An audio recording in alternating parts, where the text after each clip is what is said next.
Hello Year 7, it's Mr. Azapadi with another video about this unit that we've been doing about believing in God. And we've covered all the different arguments we're going to look at, for and against believing in God. And we're going to do a couple of things in the next couple of lessons to kind of summarise what we've done.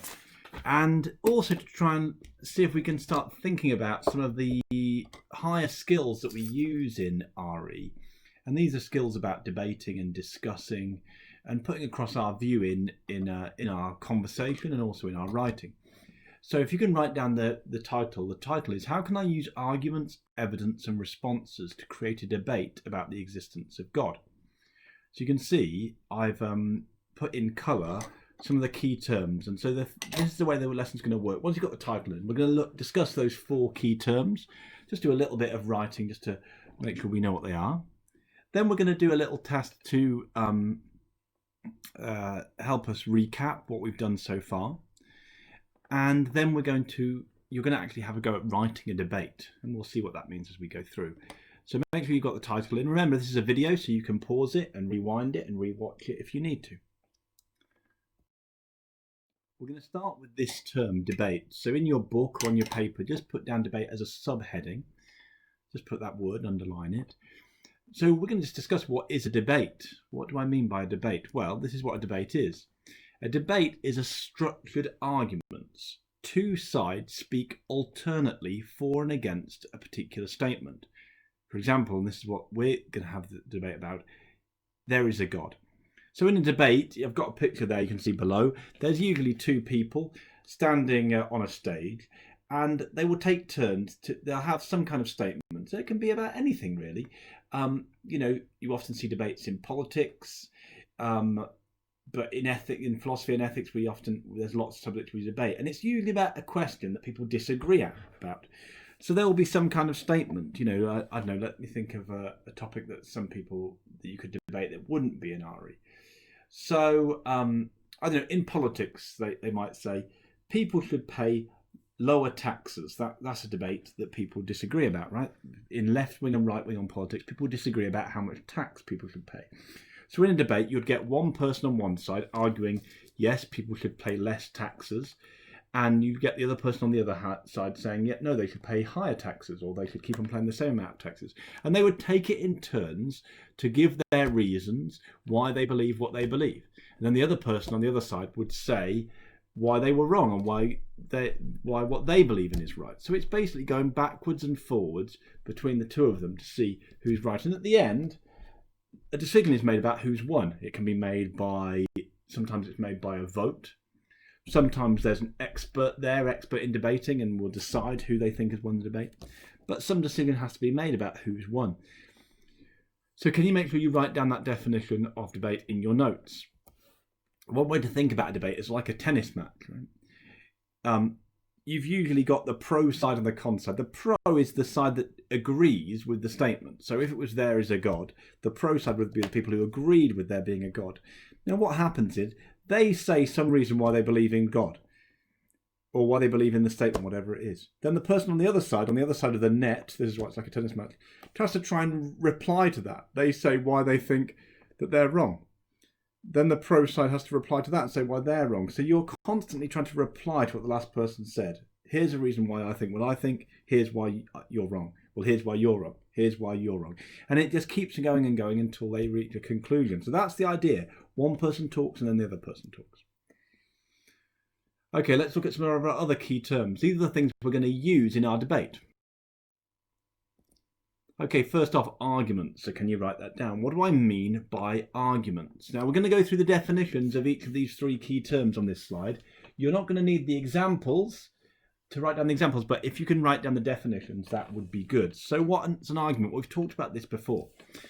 An argument is the reasons for your point of view. So arguments are reasons. That's what I mean by argument here. So when I say an argument for believing in God or an argument against believing in God, it's really a reason to believe in God or not to believe in God. So let's give an example.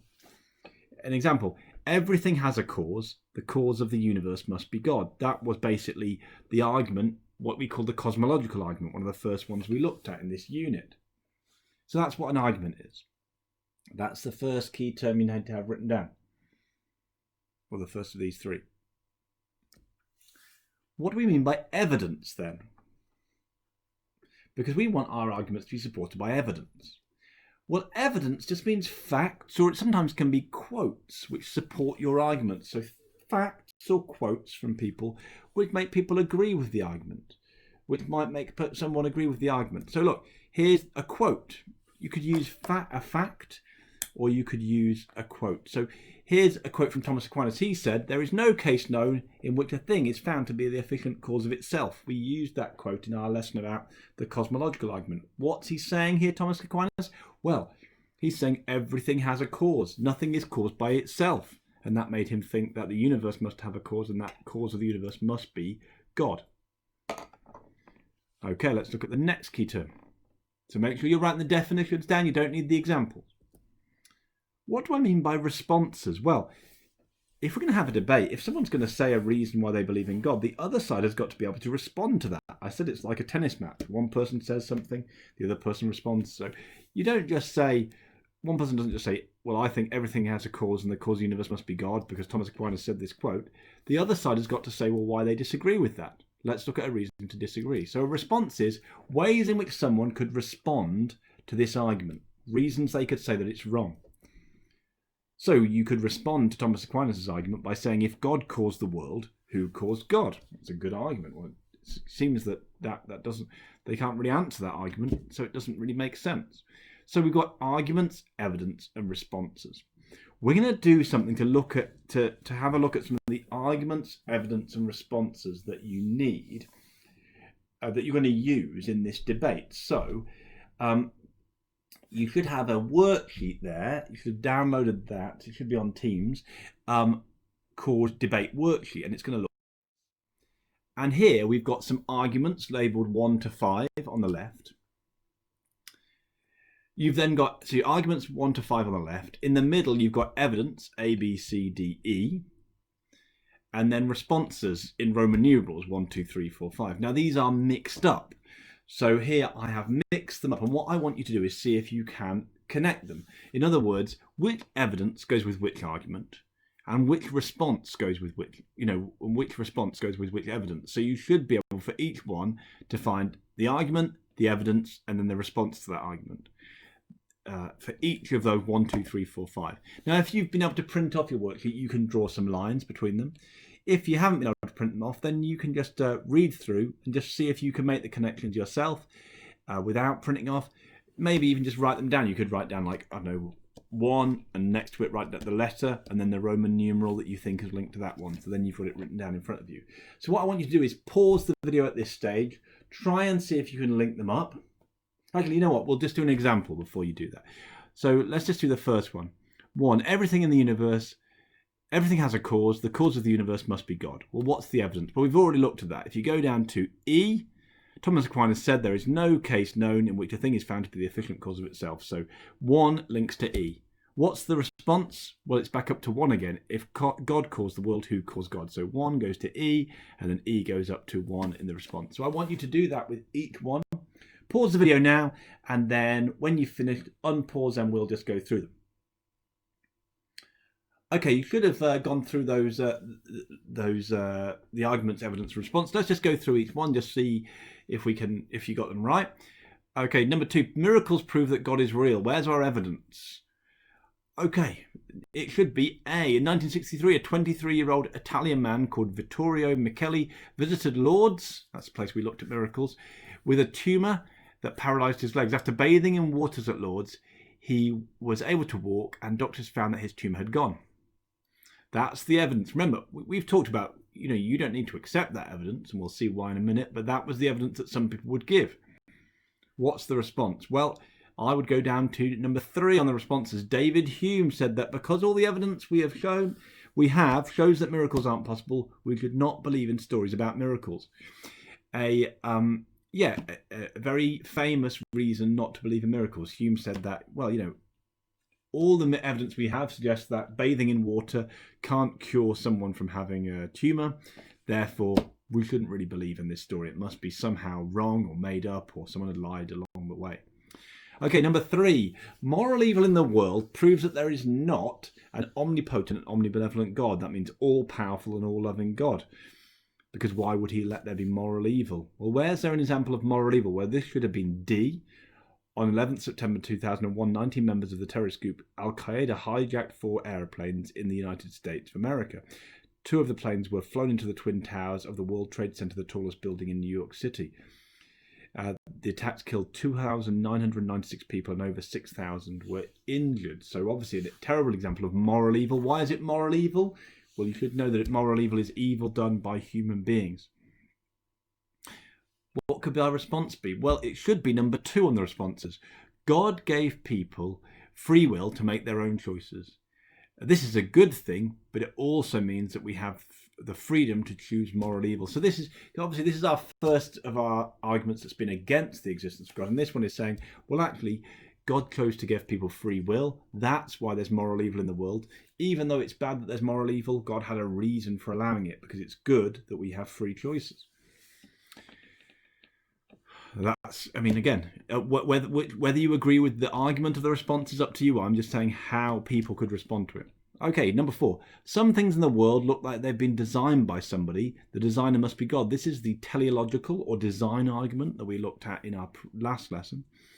What was our evidence? Well, it should be B. William Paley argued that the human eye is like a watch because it has many parts that fit together in a complicated way, and it has a purpose to help us to see.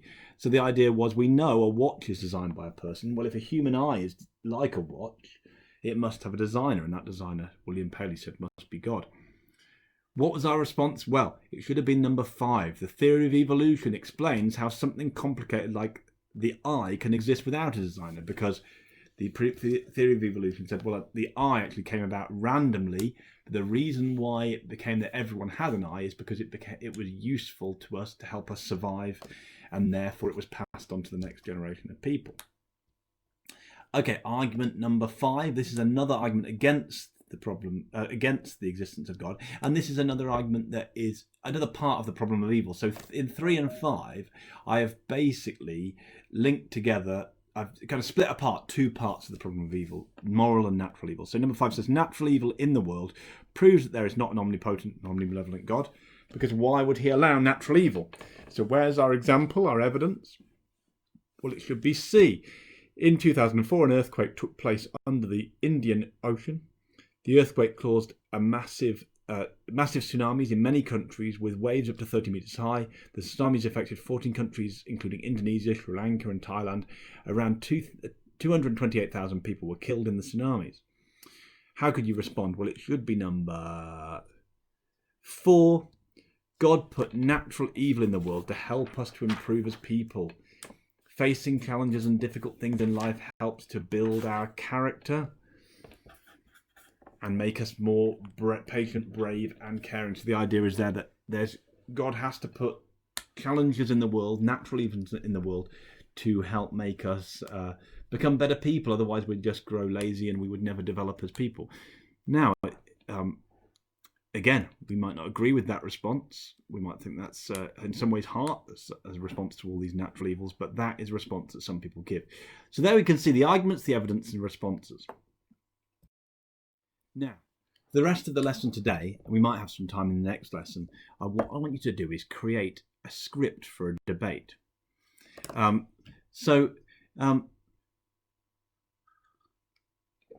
Here's how it's going to work. You're going to write a script for a debate between 2 people about the statement, there is a God. So the statement will be, there is a God. One person will be arguing for, saying that they believe in God, and the other person is going to argue against. The people should explain their reasons for their point of view and respond to the points made by their opponent. So they should say why they think what they think, but they should also say why they think their opponent is wrong. That's why we've got those responses in there. Use the arguments, evidence and responses that we have studied. So use the stuff on that worksheet. Try to use key terms in your writing. Here's some key terms you could use.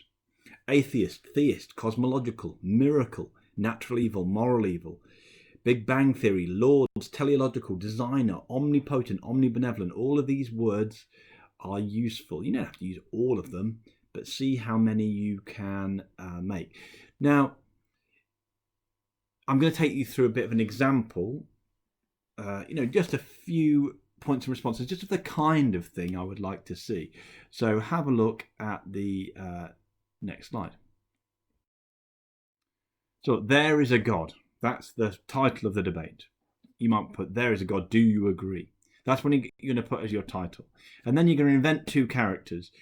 You can just call them person A or person B, or you can give them names. It's up to you.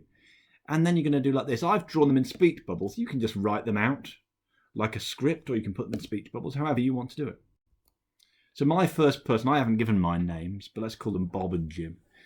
First person says, I agree with the statement because of the cosmological argument. So this is the person agreeing.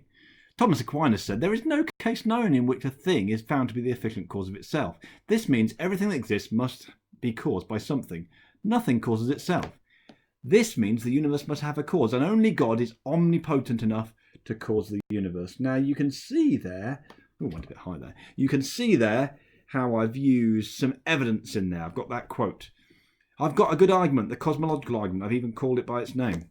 I've got some key terms here, right? I've got cosmological, I've got omnipotent. So I've really clearly and with key terms explained his point of view. So then I'm going to look at the other side of the debate. It wasn't God who caused the universe, it was the Big Bang. There is scientific evidence to prove this. Now look, this isn't one of the responses that I put in the last sheet, but it's one you could use. It's the Big Bang that caused the universe. So then I go back to my other person. I agree with the Big Bang theory, but what caused the Big Bang? A Big Bang cannot have come from nowhere. There must have been a God who caused the Big Bang. Then we go back to the other side. Okay, but if God caused the universe, who caused God? There must have been something before God that made him exist. So you can see how we're going backwards and forwards, backwards and forwards. Then we might move on to another argument. We might stick with the person on the against side and say, okay, but that's enough of that argument. Let's move on to another one. What about the problem of evil? What if there is a God? Why is there bad stuff in the world? And then the other person might say, well, I think that God allows bad stuff in the world because he gave us free will. And that means that it's good to give us free will, so we've got to make our own choices. We're not just like robots doing what God tells us to do. It makes our lives more meaningful, but it does mean some people might do the wrong thing. Some people might choose to do the wrong thing. So it's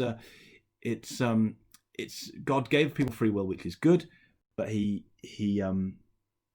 what's the word? When he gives people free will, it always has the risk with it that people might do the wrong thing. Then the person on the other side might say, we have free will might explain some kinds of evil, like moral evil. What about natural evil? Why are there earthquakes and tsunamis? You could give some of the examples that we've looked at, the evidence. Why would an omnipotent, omnibenevolent God allow this? And then you can go back to the first one. So you can see it's a back and forth discussion. So I'm back on this slide. And so basically, for the rest of the lesson, this is what I want you to do, to try and write out the thing. Now, how many responses do you need to make? How many sides of the argument do you need to make? Well, it all depends on you and how much you can get done. I would like you to have at least 5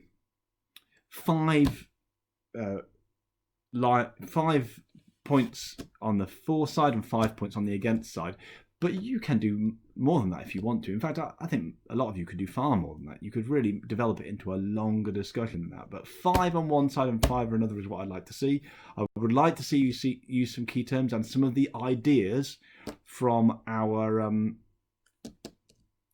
discussion sheet, the sheet that we used to identify the arguments, the evidence and the responses. Now, if you find you're struggling with it a little bit, or even if you're not and you just want a little bit of guidance on the structure of it, there is a debate template that I've put on Teams. That template, it has the first few arguments for you. It starts the debate for you, and on the first few ones there's just a few things to fill in the blanks, and then after that it gives you some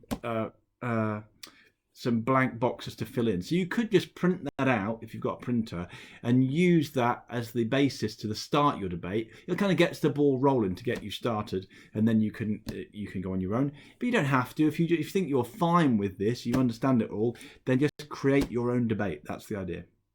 Okay, thanks very much, guys. Any questions? Anything you're not sure about? Just let me know. Send me a message on Teams.